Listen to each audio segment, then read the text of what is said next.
yesterday I was on Facebook, and it was the 7-year anniversary of when me and Montrell went to To L- California for like our exploratory trip. And I just remember, and we went out there for a week, immersed ourselves in it on our own dime, penny, hotel and everything. And I just remember that was my first time in LA, period. He had been there the year wow. before. And then I remember 2 months later is when I moved to LA. It was 2 months later? Yes, June Wow. 2013. And I just remember just with that Did I whole, know you before you moved to LA? no, because I moved to LA, I got there June 30th, 2013. I started at my job at Nexus or Dimension Data in August You were at Dimension 2013. Data? I didn't know Uh-huh. that. That's where my friend Yeah. Bonnie is now. She's in sales. She And immigrated Alpharetta. from, yes, she immigrated Yeah. from South Africa to come take this job. Yeah. So the story with Dimension Data, Crazy. I worked at Nexus IS, and Okay. we had an office in Alpharetta. And then probably the year before I left the company, and I left in 2015. So in 2014, April 2014, we got acquired by Dimension Data, and yeah, their headquarters in South Africa. So every time I would come to Atlanta for work, and the first time that I don't know. I don't think I met you at the first social shakeup that I went It to, but I was the remember first like social shakeup because in there was the September. first one. Yeah. So I started my job as the social media marketing manager in 2013, April or August 2013. A couple Oh of my weeks after I word. got there, my boss is like, "Hey, I'm already registered for this conference in Atlanta. I'm going to bring you." So in September is the I first time remember that I that. went. Yeah, and it snowballed from there. So every time I would go to Atlanta for work, we would always kind of work out of the Alpharetta office. Wow. Okay. That's awesome. I love it. Yes, That's yes. so cool. Oh my gosh. Yeah. No, and I honestly, I guess we might as well just kind of start right now, start there. Yeah. So so one of the things that actually, this is episode 3 of On the Verge podcast with Willie Davis and Tami McQueen. And we were literally just sitting here reminiscing about how we first met and the 6 degrees of separation that we have with people that we know and the companies that we worked with, and just kind of reminiscing of just some of the big moves and changes that we made in our lives to where that got us to where we were today. I remember in 2013 when I first visited and then shortly thereafter moved to LA. Tammy's got her story about moving from South Africa to the US. And I believe you came here to the US to play tennis in college, right? That's it. Yeah, exactly. Yes. It's my coming to America story. Yeah. So tell everybody the story and Oh, you know yeah. what? If you are familiar with that little video clip of Lady Gaga when she wins every possible award for her work with Bradley Cooper in A Star Is Born, and she starts off and she says there can be 100 people in the room and 99 people don't believe you, and there's one person that believes you, and she goes on and on and on, and there's this just a mashup of these clips. This is probably where you edit it and you throw that video in. Um, this is sort of my story where I've shared it over and over and over, and it's sort of people who know it can pretty much tell the story. So I mean, the number of times you've heard it, I've adjusted it to selling coconuts before. Yes. um, but really and truly, I grew up playing tennis very competitively in South Africa in a tiny town. And, you know, a lot of folks, when they say where they're from and they say Johannesburg, everyone knows you're not really from Johannesburg. And so The same thing can be said living here in Metro in, Detroit. De- Everyone in says Detroit. Detroit. I live 30 miles outside of the city, but I Yeah, still say exactly. But you'd still say Detroit, right? And yes. so for me, it's like I was um, Johannesburg, right? So major, major big city, but I'm from this tiny, tiny town in Johannesburg. No one goes there and nobody leaves. You have no purpose of going to this tiny town, and but it's a very well-known town in South Africa for that very purpose. And so I was playing tennis quite competitively, very competitively. When I was 14, I played at IMG, then known as Nick Bollettieri Tennis Academy in Florida, in Bradenton, and played alongside Maria Sharapova and the Williams sisters, and that was my overall destiny. That's what I was going to do. Hold on. You played alongside of them? Yes, I mean, I've never heard that part of the story. Oh, you see, you haven't heard the long version. This is the stuck in the airport with a delay version. Oh gosh, no, I've never heard that. Okay, sorry, continue. Yes. She was a little bit younger, but she was the golden child of the academy at that point, and that just was the destiny. That's what was going to happen. You were going to go play pro tennis. That's what I was going to do. There was no other alternative. There was no other career, nothing. That was it. And so I was playing tennis, and I remember accelerating a couple of years. So I started school early when I was 5, and then accelerated a couple of years. So I did 2 years in one. And I was 16 in my senior year of high school. And at that stage, I was now competing in the under 18 age group, and whereas when I was really, really doing well and competing in the top 10 in South Africa, shifting to that next age group, 5 foot Tami, was I 5'2" at that point? I'm not even sure. Just couldn't keep up, and you think you're going pro until you hit 5'2", and I shifted to take the collegiate route, and was scouted by a few coaches in the US at that point, and had a few different opportunities. Now, considering this is in 2001, so if you can even imagine 2001, where the internet was, where any communication was, there was no such thing as a podcast. There was no such thing as Facebook, Twitter, Zoom. I was freshman year, and that was my freshman year in high school. Okay, and in my freshman year going into my sophomore year. My older sister graduated in, so her senior year, I was a freshman in high school. Yeah. Right. So there's no Gmail, there's none of this. And so universities send you brochure in the mail, in the post, and you wait for this international mail to arrive. And then you have to take a video of yourself playing, your demo tape, right? But it's on a disc, on a CD that you send them, and you have to post it, mail it. Yes. And I saw these beautiful brochures, and I'd spoken to the coaches a couple times over a telephone with a phone card. No VoIP, none of this, right? Anyway, found this university. There was a South African on the team at the time, and it made sense. I had a few different offers, but this one looked fantastic. Beautiful brochures. There's a lake, and there's sailboats on this lake. That lake was Kentucky Lake. There are 0 sailboats on Kentucky Lake, in case you're wondering.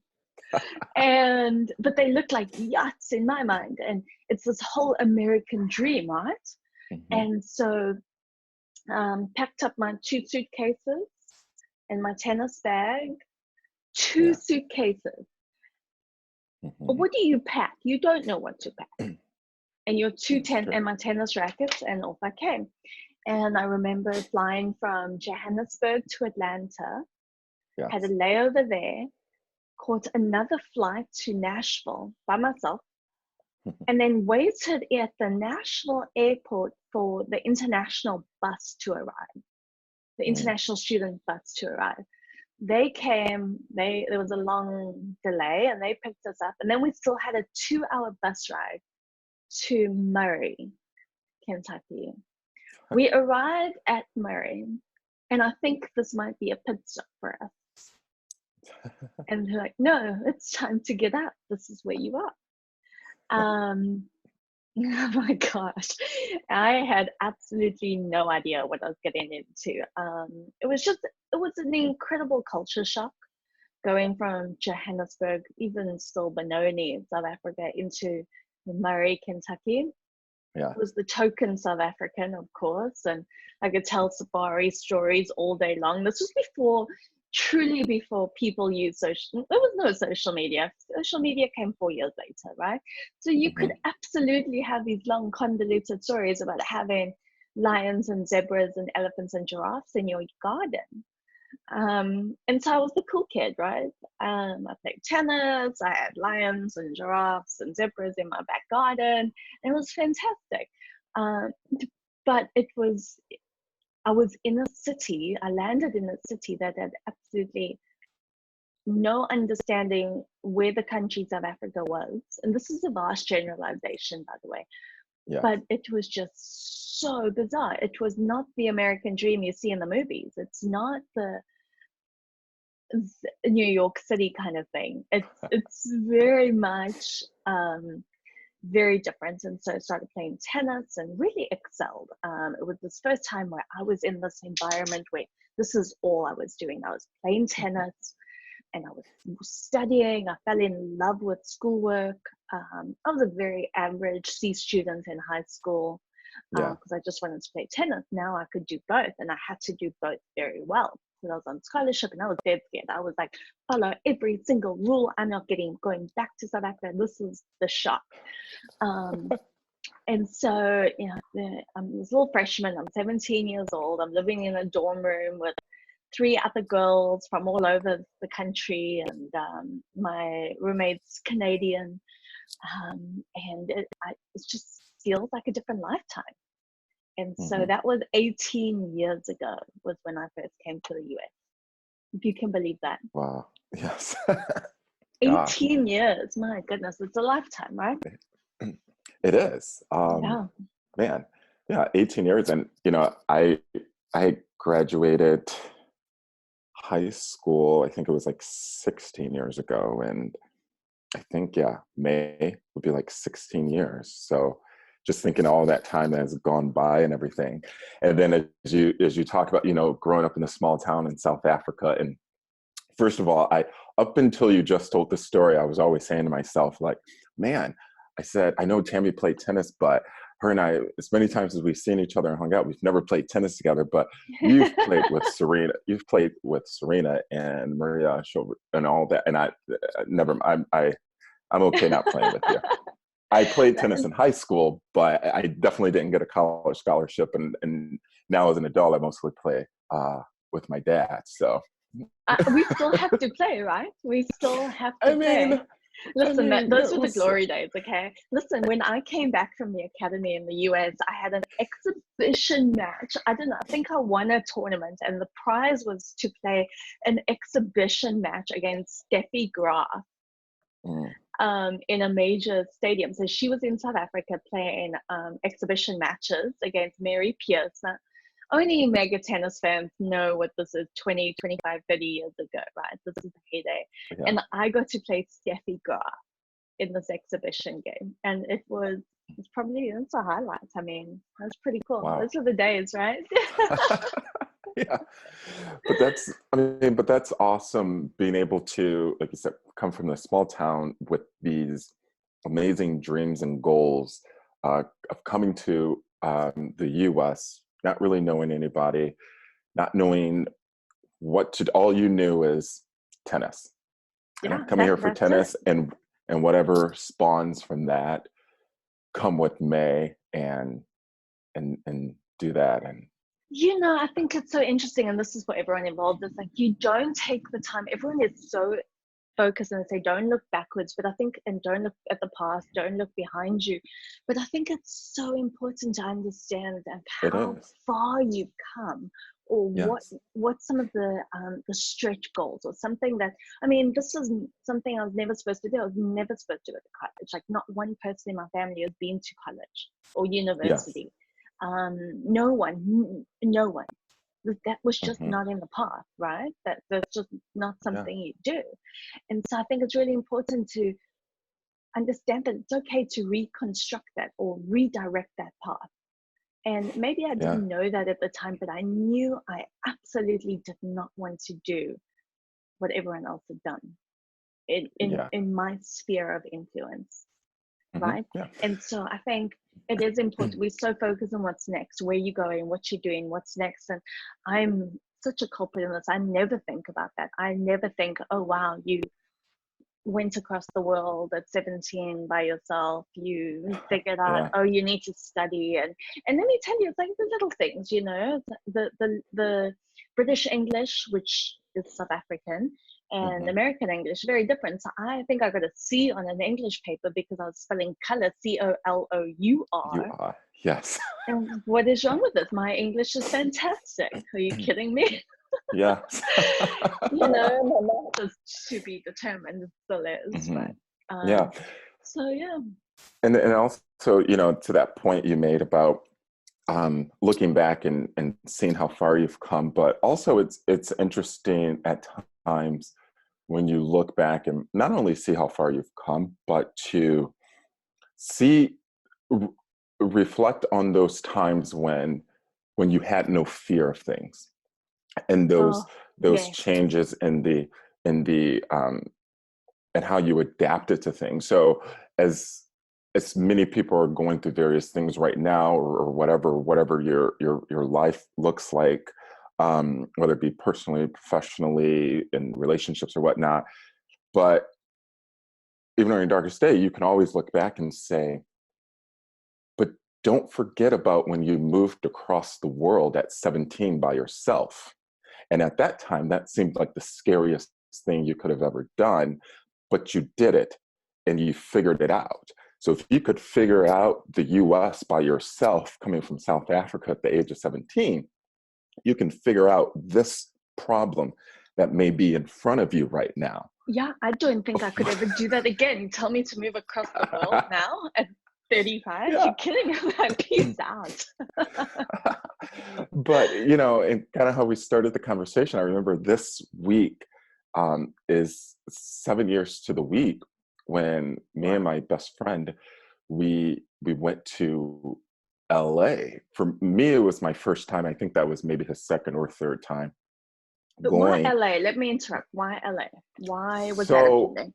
so for he actually first, I think, brought the idea to me. He had went there the year before and he just loved it. And he was like, Willie, you're going to love it and this and that. So, and not to put it all on him, but he mentioned it and I was kind of persuaded. I said, okay, you know, I'll entertain it.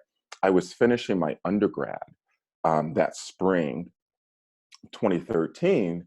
And I was kind of at that point where it's like, okay, I was already looking into going to grad school. So I think I kind of piggybacked grad school in LA or in California to moving there. It was kind of like, okay, yeah, Okay. we'll see.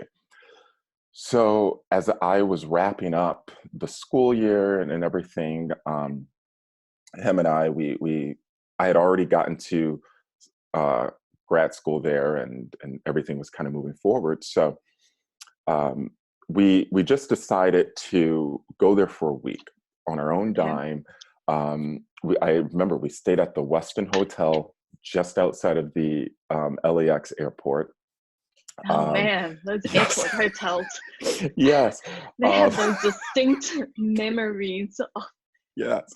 Oh, They had this grill restaurant in the lobby that we would go to almost every day for happy hour and everything. But I just remember, okay, I, that gets worse. Happy hour in the airport hotel. yeah. Well, actually, it wasn't an airport. It was probably like a mile down the road. But so luckily, it was kind of it's a standalone hotel. But um, so I remember we got there on either Saturday or Sunday. I can't remember, but I just remember our goal was to immerse ourselves into the city, into the culture. We were stacking up a bunch of interviews, trying to network and meet with as many people as possible. We knew a few people that lived there, but we knew this was not a quote unquote vacation. This was not to just go and run the city of LA and whatnot. This was we had a goal and a purpose and a focus. So we got there, and I remember in our hotel room, it was like our command center. We had our laptops, our iPads, setting up interviews. We both, fortunate enough, were able to set up at least a few different interviews, each of us throughout the week.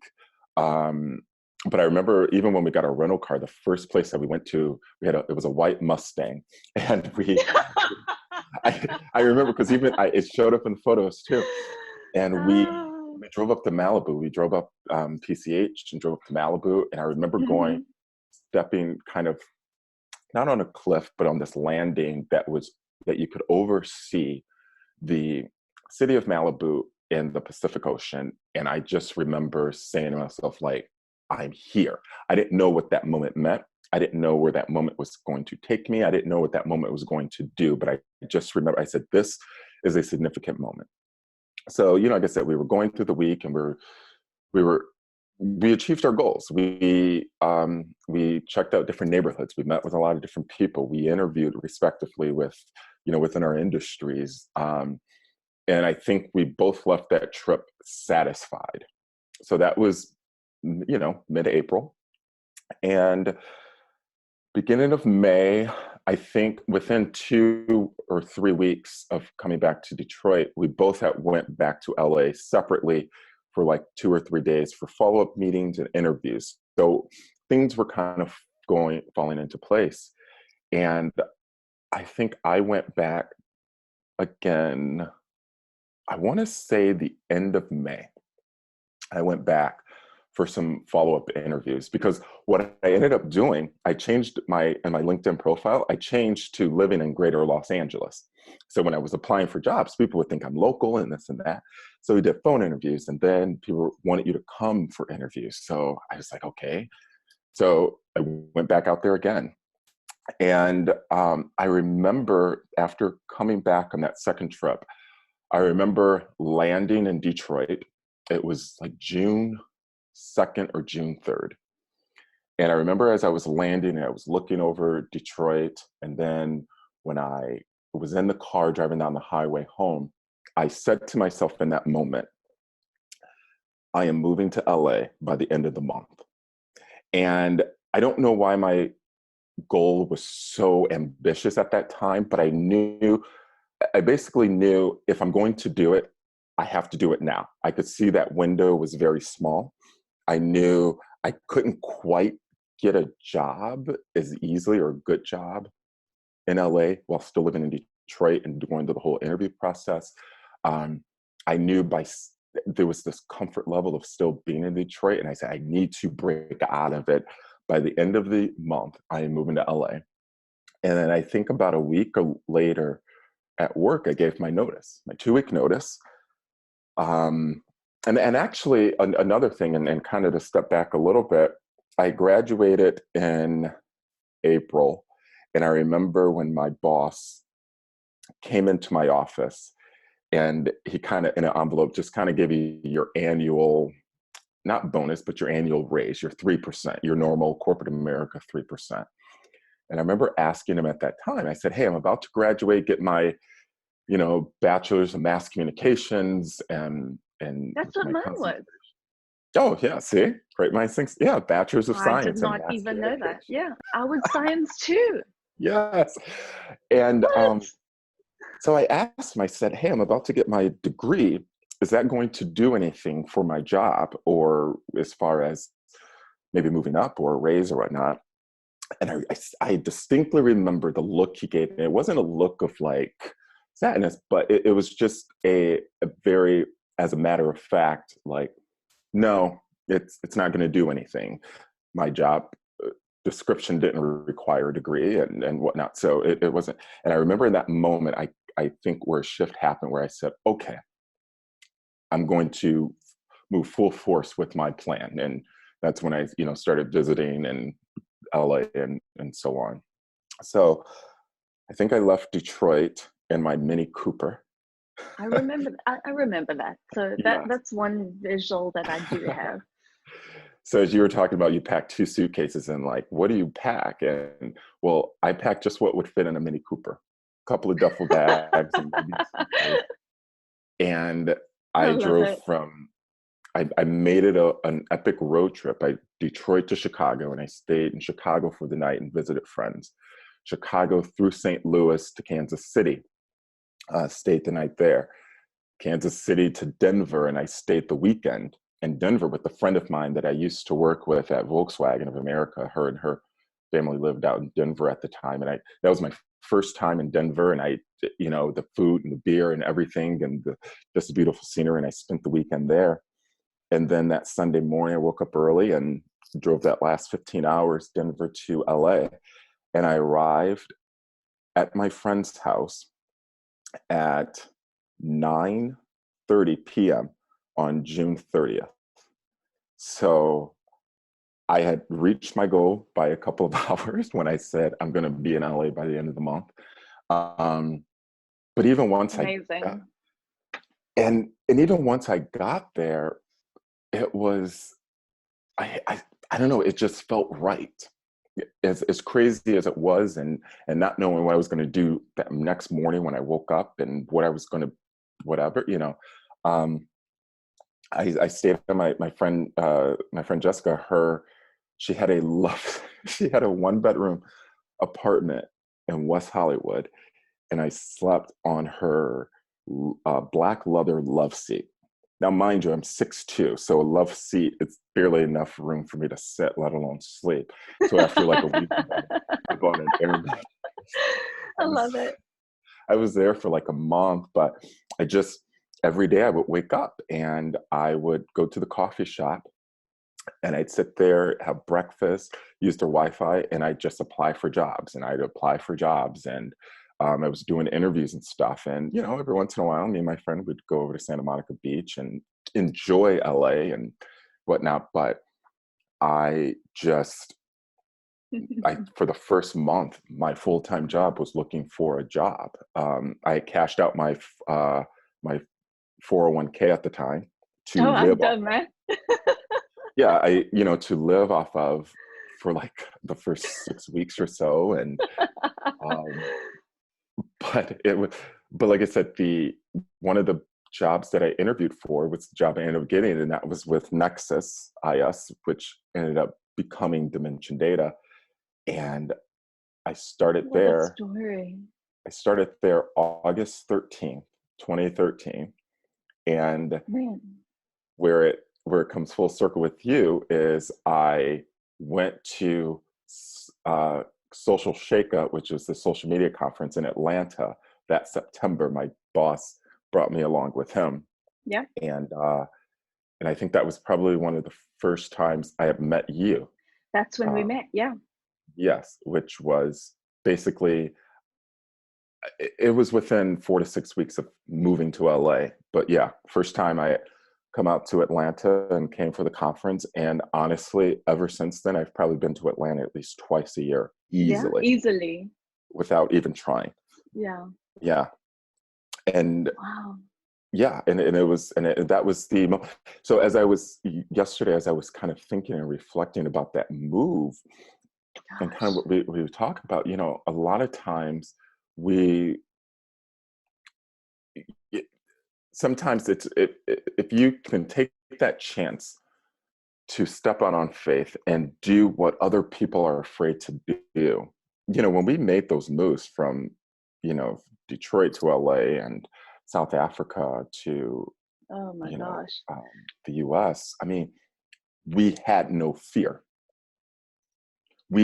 Even though when we got to our destinations, we still didn't know what the hell we were doing. We still didn't know where we were going to go. We didn't know anybody. Absolutely. And it's the same for me from Texas to Georgia. Same thing. I had no idea. And that's the thing, And you can't operate out of a fearful mindset. Yes. And I think a lot of that for me too comes from, I pull from a lot of that, just with the business or the ambitious goals that I usually do have in life or in business or whatnot, because I remember there was a point in my life when I had the audacity to do it. When I had I love that word. When I had the, and I'm trying to. Chutzpah. Yeah, I had the guts to to not care about failing. Um, and I think a lot of times we get so worried about failing that we just don't do anything. Hmm. You know, there were It's very many. paralyzing. I think Mhm, it's true for many people that it can be very paralyzing in that mhm. you can't even take the next step. And I think for me, what's always been helpful is, what does the next 24 hours look like? Not the next 24 days or the next month. It's like, Yeah, what does the next 24 hours look like? And what can you effectively do with that time? yeah, yeah. You know, and what I try to tell people, never be afraid to step out on faith or be afraid to go against the grain, Hmm. and to do things that others are afraid to do. Right. There's great value in that, and that's something that no one can take away from you. Exactly. That Exactly. experience that you had, that Right. um, you will always have that experience. You will Hmm. always have those moments and that sense of satisfaction at that time. So Hmm. whatever the challenge is right now that one might Yeah. be facing, or the thing that somebody is afraid to do, Hmm. just do it. Yeah. Yeah, Go for it. yeah, just go for it. Because Yeah. honestly, if we both did not do that, we would not have met each other. No. And men, exactly. Exactly. Yeah, Yeah. and Gosh. this amazing friendship that we have. And I also think, even with my best friend Montrell, that I moved there with, we both moved to LA with a couple of weeks apart from each other. But I think because him and I had that experience together, that's a even Big deeper bond. bond that him and I have. Oh, for Um, and sure. You'll always and have we've that. Yeah, and we've had a lot of parallels in life, and a lot of similar things happen to us um, in and around the same time. But I think by us doing that and just pushing each other and motivating each Mm. other in various ways, Hmm. he's still out there in LA. I mean, dominating in the tech industry. He works for Amazon. Wow. He's building a great life for himself, and in that move there over these last 7 years, it's, I believe, been revealed to him even more. Um, LA is where he wants to be. LA is where he thrives. LA is great. Hmm. And even though I moved back to Michigan a couple of years later, Hmm. I was able to bring a lot of experiences, a lot of friendships, and Yeah. a lot of other things, um, with me back. And I think that made it better. Absolutely. Yeah. No, I think that's fantastic. And I think being able to have a couple of those times that you've overcome fear, or have moments where you've taken out a leap that you wouldn't Hmm. necessarily do, have those tucked away in your back pocket and pull them out from time to time. It's definitely helpful. Yes, absolutely. So, but yeah, so I guess, we'll end it there today. But, like I said, if there's something that, you guys are thinking about, a challenge that you're facing, or something that you feel that fear is holding you back on doing something, just, stepping out in faith or whatnot, I hope our stories can help shed some light and inspire you, and bring you closer to that answer. So Absolutely. that's yes. So that's On the Verge for today. But look for new episodes coming every couple of weeks. And thank you guys for listening, and please thank you guys for subscribing. And have a great Yes, day. absolutely. Thank you. And let me push stop.